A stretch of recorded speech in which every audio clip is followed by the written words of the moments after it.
So you think we should have a professional intro? Yeah, this is supposed to be our professional intro.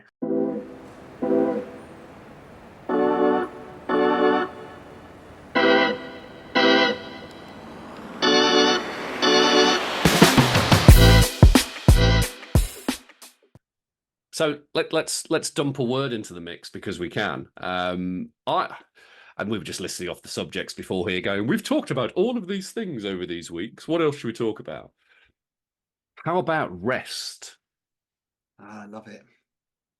Because we're recording this on 21st of December, so just to break the bubble that you think this was probably recorded on the morning that you're listening to it, or we're actually doing it live into your earlobes. Welcome to the Alex and Dave show. I mean, But it is this pretty this is much live. Christmas.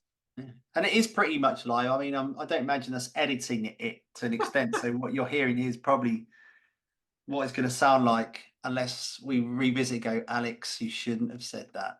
Yeah, yeah. But Which we're not going to do because that wouldn't be us being no, our authentic selves. no, exactly.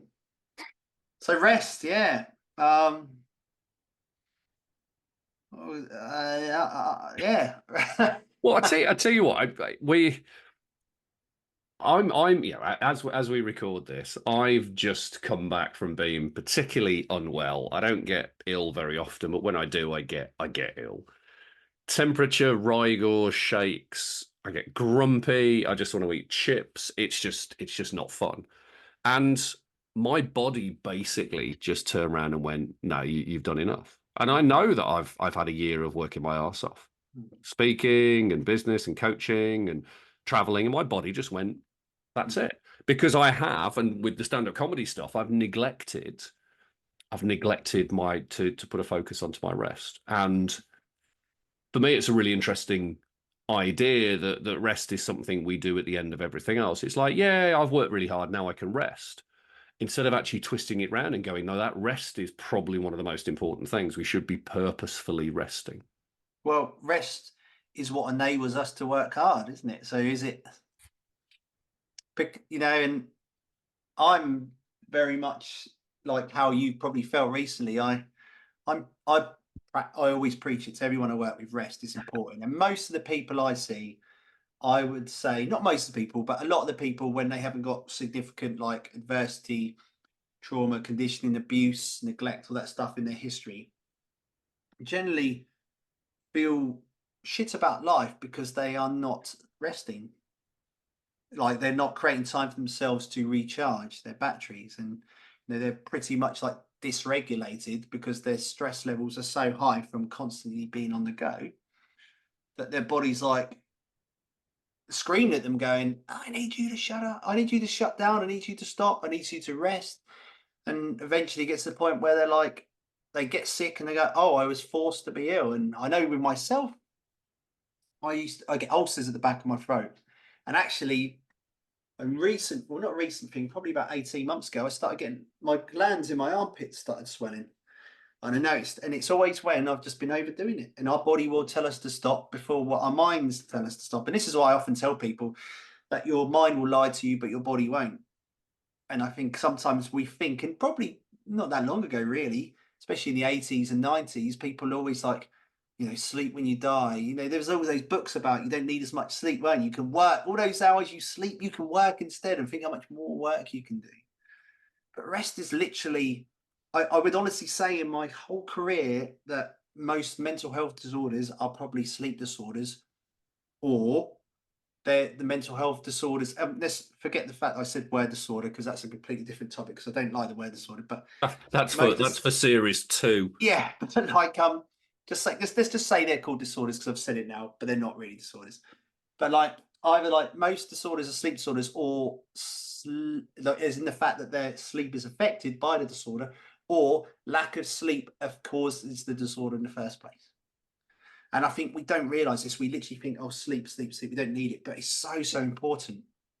And I always think of it like this. I always say to people when we're looking at rest, it's like a lot of the mindset stuff is around we can always do a little bit more, isn't it? It's always like, oh, you think and it's like I always give the example when you're going for a jog, and people say, right, okay, I can see a lamppost up 500 meters in front of me.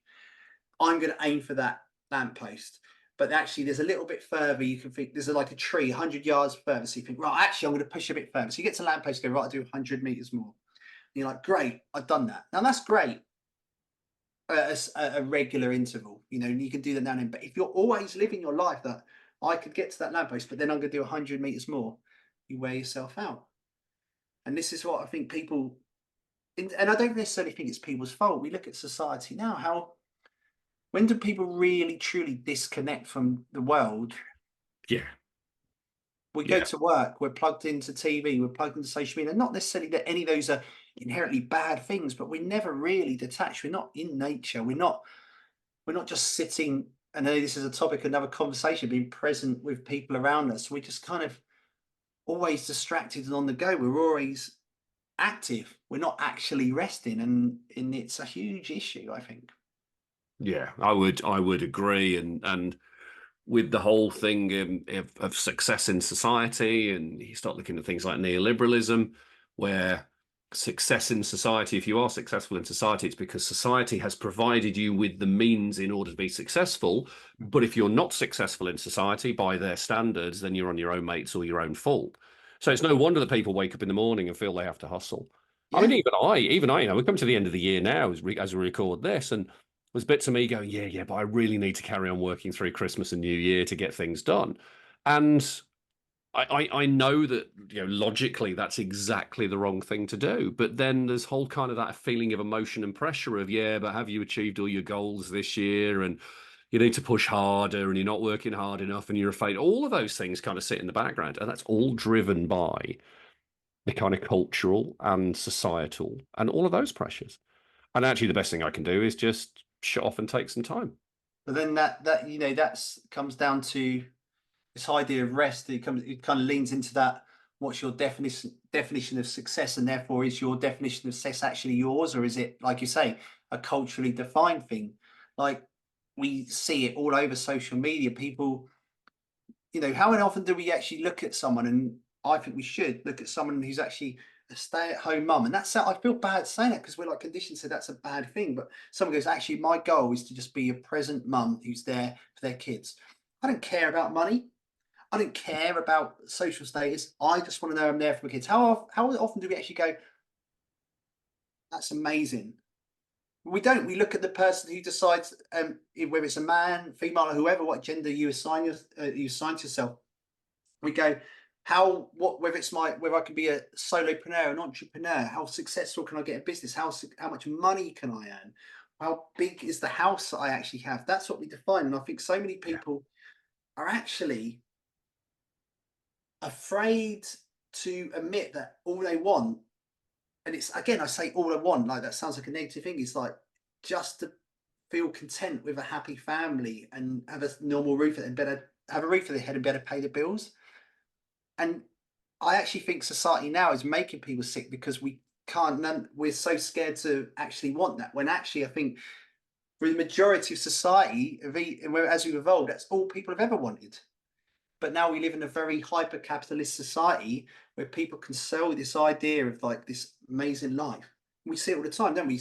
You only have to look at Hoovers, for example. You find a Hoover that suddenly hoovers up that pet hair that you can get up with you previously. And like, brilliant, I can do that. And that's how we sell life, isn't it? Our careers, our money, our houses, the cars. Well, this car could do this, or this house could do this. This career could do this. I can heal your trauma, and suddenly you'll be able to do this. So therefore, we always feel like there's better. So therefore, when it comes back to rest, we're like, well, I can't rest until I've got that because there's always something better.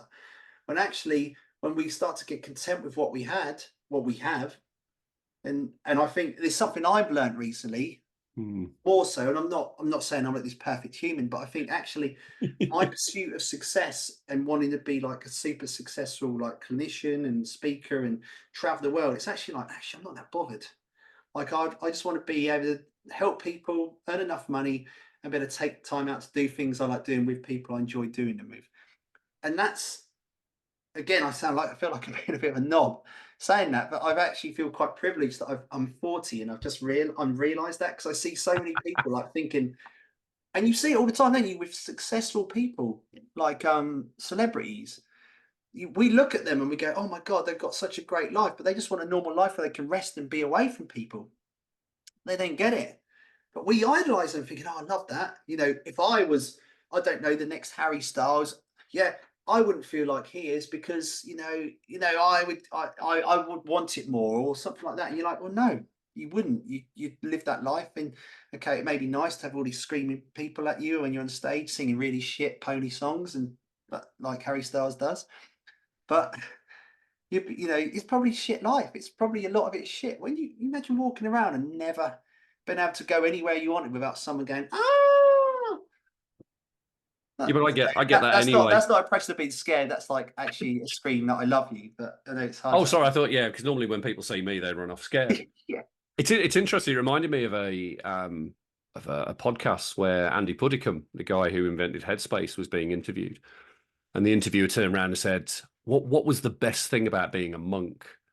And he very clearly turned around. He said, "Owning nothing." Mm, So I didn't have to worry about anything. He said, "I just kind of had to exist." And I think coming back to the point on rest, rest is it's too simple. mm, People don't look for people look for the complex. They want a simple solution to a complex problem. But when the solution feels too simple and it's right in front of them and they know it intuitively, like, yeah, but it can't be that because obviously I've tried that before and it doesn't work. It's like, yeah, but have you really? Which is why we've got books on how to breathe and how to sleep and how to do all these things which are intuitive and normal mm. because we've forgotten how to do the stuff which is intuitive and normal. And rest is intuitive to be able to listen to your body and listen to your mind and go, I'm going to have a rest now.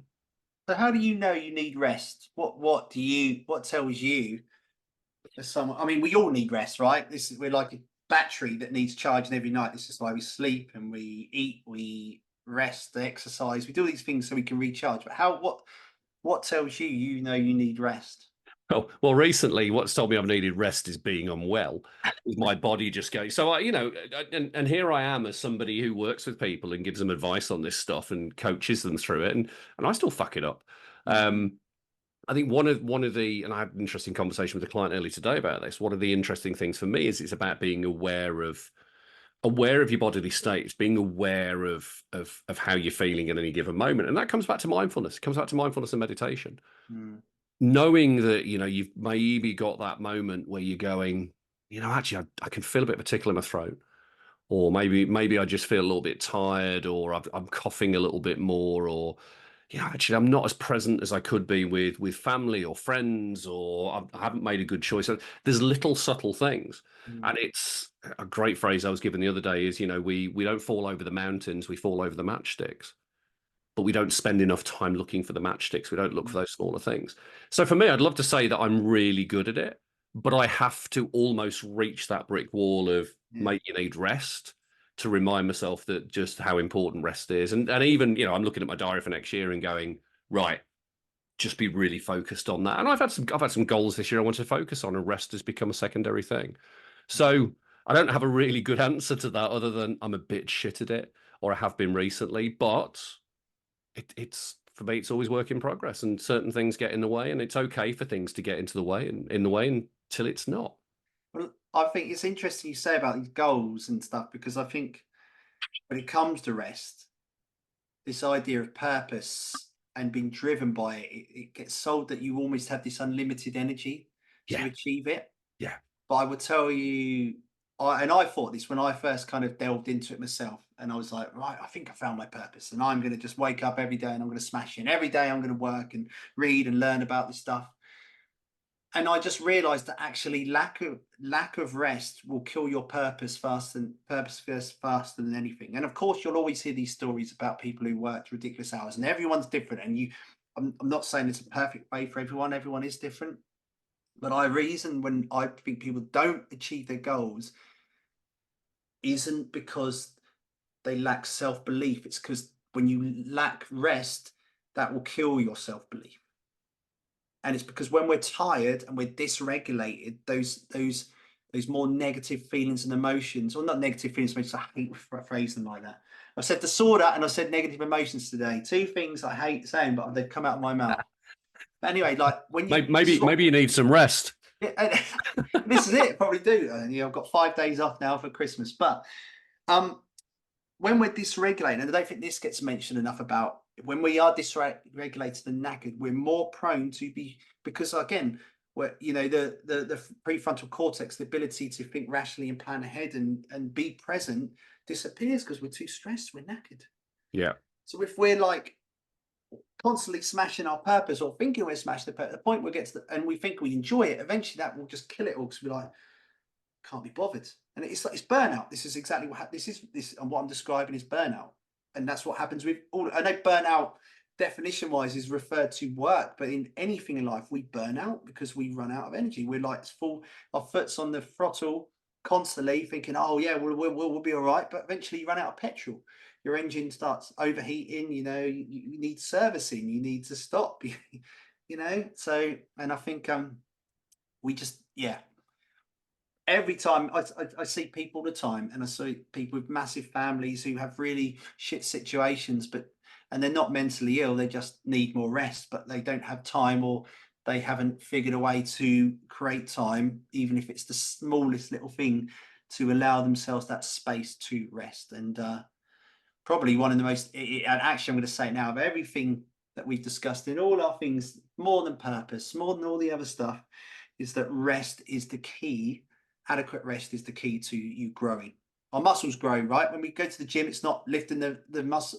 Well, obviously lifting does, help us grow muscle, but it's the rest and the recuperation that builds the muscle. Just like Yeah. I think it was on the Andrew Huberman on his Huberman Lab podcast, like when it first came out, was speaking about how when we study, I think he said something like it's when we sleep afterwards that actually the memories and the learning happens. Yep. Like when you hear about students, and I did it myself, we cram all night studying and then you learn it for an exam, and then suddenly like 2 days later it's all gone. You're like, what did I just learn? Because you need to sleep, you need to, that's where we learn. So yeah. So the lesson from this is we need to rest more, yeah? Yeah, but it's hard. I think there's no perfect way for everyone, and I think it's, especially when you've got family, you've got kids, you've got jobs, the society puts so much expectation on us, and I think, sometimes I think less is more, and it's something I teach people.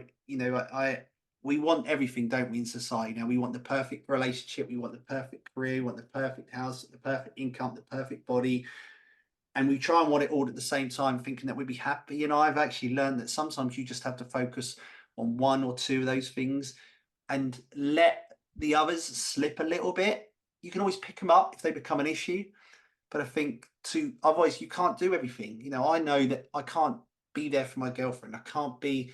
I've got my baby coming in 2 weeks. I know I'm not going to be there for dad all the time, and work, and go to the gym, and focus on the business side and all that things. I'm not going to be able to do it all. So I just have to pick one or two. Think, right, I focus on them now, and I know the little girl's going to be there. Is going to be the main one, and the others I'm just going to have to kind of, Yeah. right, I'll do this one for a bit, this one for a bit, and that's. But rest if you can't do it all because you will burn out. So Here endeth the lesson. there is a lesson, yes. There is a lesson. Right. We'll see you in the next one. So you've been listening to Alex and Dave, and we couldn't actually think of a way to finish off each episode. So Alex is doing his version of Careless Whisper for your listening pleasure. But if you've enjoyed today's episode and you like Alex's musical interlude, then come and tell us. You can find us online somewhere. And if you like what we do, 5-star review would always be good. And share the love.